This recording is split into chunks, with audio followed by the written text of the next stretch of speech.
Willow Creek Springs presents Healthy Living with your host, Joe Grumbine.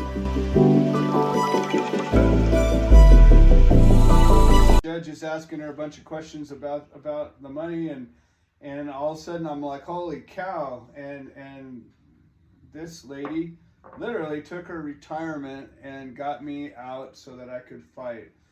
And subsequently she came and lived with me for, I don't know, about 5 years or so. And that gift she gave me was so powerful.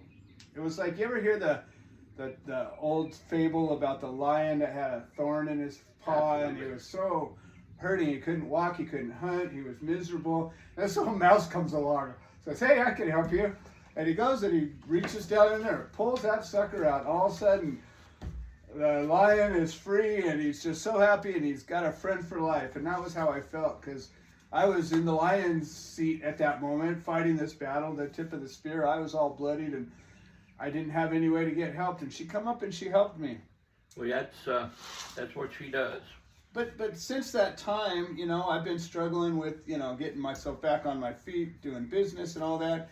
And then she found a partner, and you guys have been happy and together for a good long while. And I've been comforted knowing that she's okay. But now that she's going through some troubles, I struggle, because you guys are just far enough away that I can't get off work and zip over there and just hang out very often, and I haven't for that reason. But I want to be able to do something. And when I found out that she really likes that fire, and I was like, hell's bells, if I can just give you some wood and you can get some love and enjoyment out of that, man, what a great use of that. And there's two layers to this. One, you being a veteran, it's more than that, obviously. We're friends. If you were never a veteran, I would do the same thing. We've got so much water under the bridge. We've been together, worked together. We're kindred spirits. But you couple that with your service, and for me, I say, well, I owe you something. Even if I don't really owe you something, I feel that I do, because my freedom to just sit here and yap off and talk is because of the efforts of you and yours, and by that I just mean, the freedom that we enjoy and frankly squander most of the time. It didn't happen by accident. My relatives and you and your relatives and the people that chose to stand up and make it so did that, and I value that so much so that I will not forget it. And we started this 501c3 Gardens of Hope in part to say thank you and offer our services for veterans. And so that's all a big part of all of this. But Joe, I have a lot of veteran friends, and I told you that one of the things that we come to grips with it being a veteran, we've grown to trust our brothers, our vets, brother veterans, with our lives, and once you become part of that group, you never get out of that mindset. Right. And it's easy for me to trust other vets, mm-hmm. because they've been where I was. Right. They've done what I did. I don't care, where they were, what they did. I don't care if they were driving a pickup truck or driving a general around. Yeah, they were part of the team. They took a chance with their lives. And they could have been you. They could have been me. Exactly. And they could have done a lot of different things. You'll always I hear a lot of the guys that come up to me and they say, oh, wow, man, I wish that I had them benefits that you got. Well, there's a cost to all that, isn't there? There's a capsation to that. That recruitment office was open for everybody. Exactly. And if you wanted to do it, you could have done it. Yeah. Well, I couldn't do it because of this, or I couldn't do it because of that. Well, I'm sorry that you couldn't do it. Right. Those of us that did do it, that chose to do it, we chose to sign a contract and sign our lives away for any number of years to do what our government wanted us to do. Now, a lot of people will tell you the government is corrupt, blah, blah, blah, blah, and you just did working for this and you're working for that. That's it's not easy what, to have an opinion when you're on this side that's of why you are allowed to have that opinion. Exactly. Because people like me that went in and signed up, put our names on that line, and said, we'll give everything that we have to this country. Yep. It doesn't matter what you require of us. It doesn't matter what you ask of us. We will give that to you. Up to and including our lives. Yeah. Now, I claim no honors. I claim no honors at all. But I know a lot of guys that were heroes. I know a lot of heroes. And to know those guys, to have been associated with those people, to be associated with those people, to even be mentioned in the same breath as them, is all I can ever want in my life. And I hear this all the time that people say, I signed an oath and it doesn't have an expiration date. Well, that's completely correct. You'll notice that most of your vets believe firmly in that. They believe firmly in this country. Now, I'm not saying, we believe firmly in every political party. We believe firmly in, no. This we country believe in is America. like the weather in Jamaica. It's great today, but if you don't like it, sit around for 5 minutes and Wait it'll be 5 different. minutes and it'll change. So, all we can do is what we've done.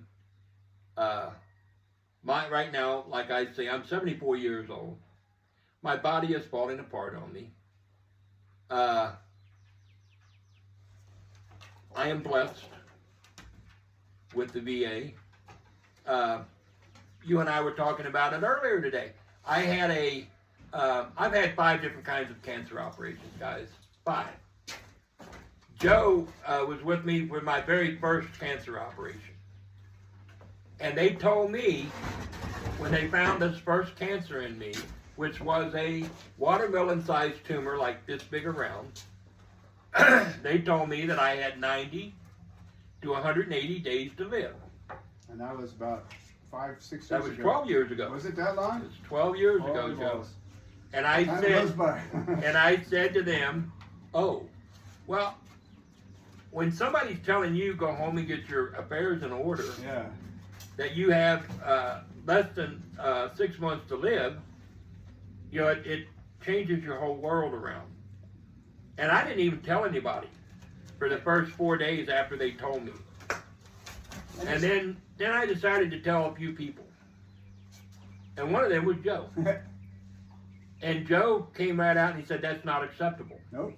We're not going to accept that. Nope. That was 12 years ago, guys. 90 days to 180 days to live. That was 12 years ago. So, I've got 11 and a half years of borrowed time that I have been granted past what they told me. And it was all because of the group of people that I was associated with.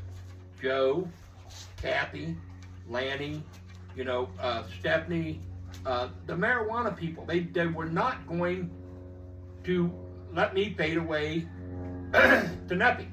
Unacceptable. And when I came out, they had me under the knife, guys, for right at 11 and a half hours. I was on the operating table for 11 and a half hours. I had been taking extracts, cannabis extracts, for about 45 days, and as much as I could take. And I'm telling you, it was as much as I could take, and it had me messed up. And when they went in and did the operation on me, and they took out this tumor, and then they sewed me up, and the guys, I was out of it for 4 days. I didn't come out of the operation for 4 days. Yeah. But the doctor walked in, and there was probably, 15 to 20 people in the operating room or in the waiting room. And when the doctor came in, and he told them that it had been a successful operation, then he told them that they had removed the cancer from me. And when they first diagnosed this cancer, they had said the cancer was totally throughout my side, through my lower abdomen, right side. And that they were going to have to remove my kidney, my spleen, all kind of stuff. And then when I took this extract, cannabis extract, when they went in to do the operation and they took the tumor out, they found that the cancer had gone back inside the tumor. And the tumor had encapsulated all of the cancer. So when they took this tumor out, they took the cancer out. Now, I didn't understand that at first. So 4 days or 5 days later, when I came out of this morphine coma that they had me in, because, guys, I was opened up like a tuna. I mean, they opened me up, you would not believe this. And they took out a small watermelon or a large cantaloupe, whichever you care to call it, out of my side. Tumor fruits. With the cancer. But they took it out in toto. That's what the doctor told me. Yeah. He said, we took that tumor out in toto so that we did not open that tumor up inside you. Because that's never good. And I said, well, okay, when do I start my radiation? And he said, you're not going to. And I thought, oh, shit. And I said, okay, when do I start chemo? He said, Mr. Downey, you don't understand. And I said, yeah, I know I don't understand. Help me. Help me out. And he said, when we removed the tumor from you, we removed the cancer from you. We removed that particular cancer from you. That aggressive cancer had encapsulated back inside that tumor. So when we took that tumor out, we took the cancer out. You don't need chemo. You don't need radiation therapy. So now you got to be a little careful because we did shave your kidney, but we didn't take your kidney out. We didn't take your spleen out. We didn't take anything out. You did lose one of your adrenal glands because it ran through the tumor. So we had to cut it off 1/4 inch on each side of the tumor. But now you're cancer-free of that particular cancer. And I said, oh, okay. So then we fast forward another 6 years, and I have another cancer, which was bladder cancer. They went in and they removed the tumor from my bladder, and they treated me with another drug. But again, I was still on suppositories and all kind of good stuff, good THC drugs. Once again, there was no therapy, no radiation, no chemo. Then we go to 3 years ago, 3.5 years ago, and I had my thyroid taken out because it was cancerous.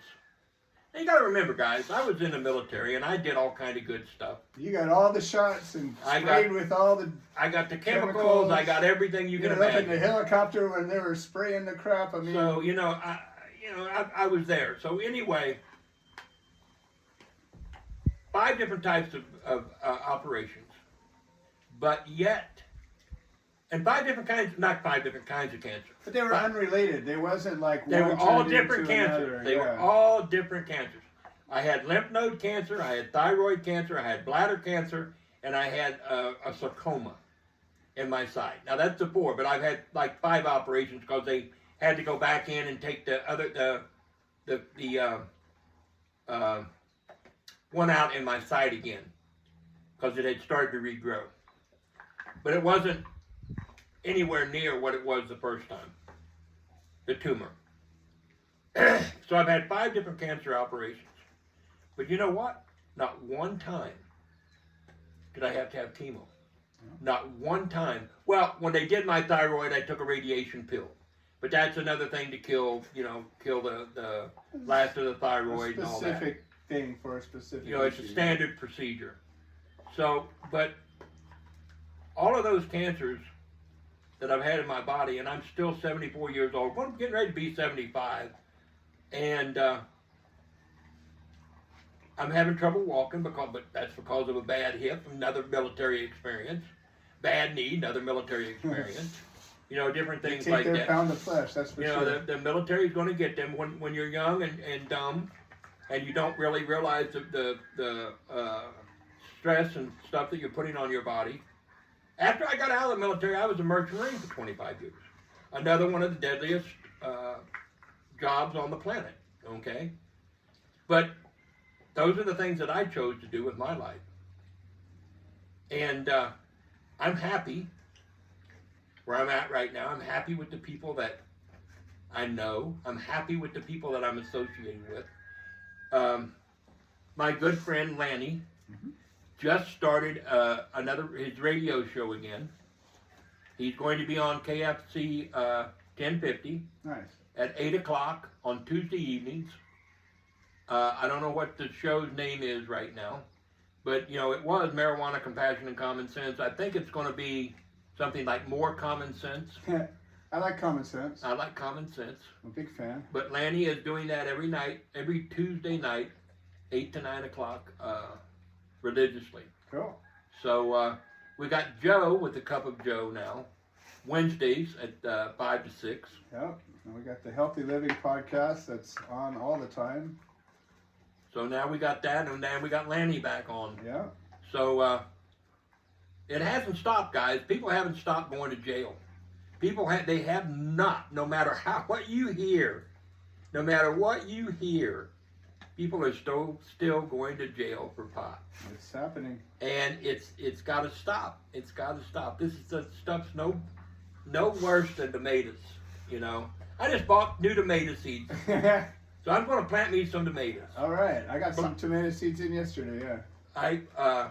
Maybe I should bring you some of these. They're black tomatoes. I got space for them, and let's get into that a little bit. You know, so one of the things, and it's really important. I know I keep sort of dredging up the veteran side of things, and I understand. You know, this is a part of your life that maybe you don't necessarily want to spend a lot of time in, or be glorified or whatever. It doesn't really matter. I'm just talking to you as your friend and a fellow human being that, you know, when we started Gardens of Hope about a little more than a year ago, it was always my intention to provide services for veterans. And out here in this garden, we have a little farm, so we produce food, vegetables, fruits, herbs. We grow microgreens that are also super healthy and valuable. And then we have what we call therapeutic horticulture. We have a place where people can just come out here. And even just sitting on this patio, where you just sit and you see the sun go down, you see the trees swaying, hear the hawks chasing each other around and screaming at each other. I mean, there's just something about those things. Or maybe sitting down by the fire. It doesn't matter. Any element of that is good and good for you. And I just know that with veterans especially, there's two kinds of problems people have. One is the kind of problems that you can see, and that's the guy walking with a cane, or the guy missing an arm, or the big scar in the head, or whatever. It doesn't matter. There's the obvious injuries that people have, and you notice that, and maybe you think something about it, and maybe there's something you can do about it, maybe not. But every single veteran has other scars. And that's like I mentioned earlier with you, the scars that you have from your encounter with law enforcement, and the scars that the veterans have, no matter what they do with their military service. When you go through the degradation that we went through to become soldiers, back then it was a totally different aspect than it is now. Sure. And they broke you down, they totally broke you and changed you from what you were into what they wanted you to be. Mm-hmm.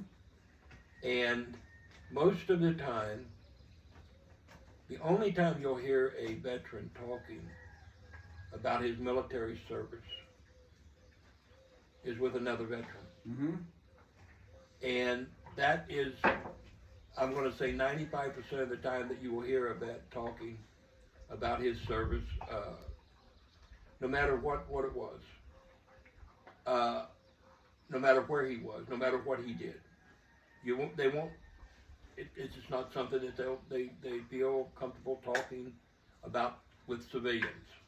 And it makes sense. And we didn't go where you went. We didn't see what you saw. We didn't, every single military person that was inducted went through the same basic training. Even if that's the only thing you shared, that's a big deal. That if you get through that alive, you have that in common with all the other ones. And I don't have that with you. So that's the whole key, Joe. That's one of the things that you have in common. Right. And like I said the last time you and I were talking, it's hard for veterans to trust anything other than a veteran.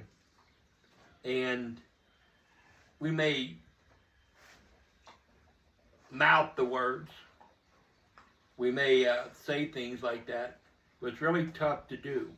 And one of the things the VA has got me right now, I suffer from PTSD. And one of the things that has helped me greatly is marijuana. Mm-hmm. And I fought the VA for years. You're well aware of what I went with the VA with the marijuana. And I fought them for years on it. They took my pain pills away because I refused to quit using marijuana. They were threatening to take my my pension away from me. Jeez. Because of my marijuana. Crazy. And I wouldn't allow them to bullnose me into allowing them to do that. So I think Gardens of Hope is a great idea for veterans, because it will allow you to have a quiet space or a place where you can get your hands in the dirt, where you can do a lot of things. And if we can get enough veterans that were wanting to come out and just sit. Yeah, you don't have to do anything. And we have, there's a great fire pit here. Yep. There's a great gathering area here. Mm-hmm. And if we could just get a few veterans showing up every now and then, mm-hmm. and spending some time together. You guys could create your own veterans group. Absolutely. Here. You don't even need me. And, it would, not only would it be a therapeutic thing, but it would be a place of camaraderie. Mm-hmm. And you know, we vets are big on camaraderie. Mm-hmm. If we, like I say, when we trust somebody, we trust somebody. If we don't trust them, there's no way in hell that you're going to get into that circle. And we all know that once that circle is entered, it's a lifetime thing. And I'm just very happy and very proud to be a veteran. And by being a veteran, I don't expect a lot from anybody. When I go into the VA to get my medical treatment, I'm more than happy to be extremely courteous to all the doctors and the nurses and the people that work with me. Because I see a lot of veterans that think they deserve to be treated better than other people. I haven't experienced that. Well, you haven't seen the inside of the VA. Nope. Okay, when you're seeing the people that are really hurt, mm-hmm. have been hurt, that are missing limbs, that are missing part of their psyche, mm-hmm. then you start to realize the damage that has been done to them. Right. And you see, then you can understand why they don't expound on their experiences. Because once you see this and once you've been in this with them, you realize that what they have done or what they've seen or what they've gone through has only been gone through by 3% of the people in the world, or 3% of the people in the population. And to be part of that 3%, you should be proud. You know, proud to be part of that 3%. And to get into that inner circle, it's hard. Now, I have very few what I call friends. Mm-hmm. And I mean, I'm very selective in the people that I call my friend. Now, you are one of my friends. Chris, the guy that we just have talked to on the telephone, is one of my friends. Mm-hmm. You know, there's people like that. I have a lot of acquaintances. I have a lot of people that I've helped. We know a lot of folks. But I know a ton of people. But when it comes down to call who I call friend and brother, there's very few. So when we talk about this here on the patio, know that I told Joe that I would not be worried at all to go into any battle with him on my 6.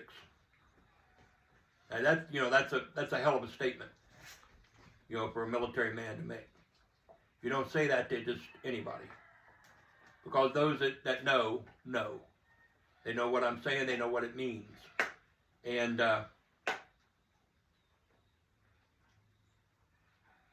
Gardens of Hope are just what the words tell you. There's a garden here, and there's hope here. And if you when you wake up in the middle of the night in the cold sweats, and you need some place to go to come down from that. Oh, you need some place to go to get your mind right. This is one of the places that you can use. Mm-hmm. And veterans should know that. The vets should know that. And the more we get out, one word at a time, Exactly. one vet at a time. You know, that's just how it goes. And I'm done. I'm ready to go get something. All right, perfect. See, that's the beauty of it all. Doesn't matter.